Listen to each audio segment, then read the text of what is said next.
Hey guys, welcome back to Lift More Monday.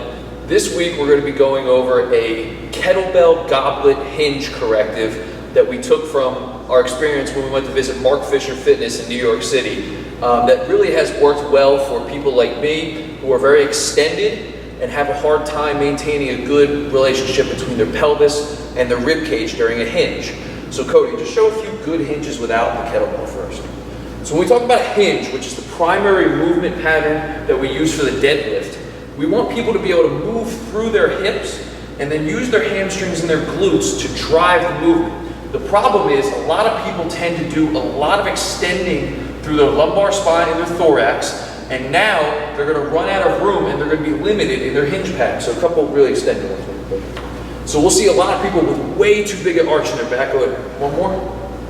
And right here, we're not getting into our hips and using our hamstrings or glutes, good, to drive the movement. We're actually just extending through our lumbar erectors, and we're beginning in a position of hip flexion, which is going to limit the amount of hip flexion we have. So for those extended people who might not respond well to a three-point hinge with a dowel on the back, or who struggle with hinge-related exercises, we could use a goblet corrective by putting the load anteriorly. We're going to give them a good cue to keep their ribs down, their pelvis and their rib cage in a good relationship.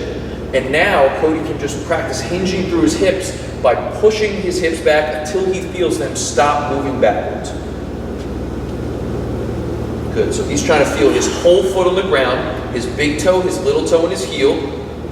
He's pushing his hips back until he feels that there's no more range of motion, there's no more hips moving back. And then he's exhaling, driving up. Go about two more. Now the goblet, being anteriorly loaded, is helping to give him a little bit more anterior core activity and keep that relationship between his pelvis and his rib cage good, relaxed, so that he can actually move through his hips, he can feel his hamstrings, he can feel his glutes, and he can keep his abs on in a hinge pattern.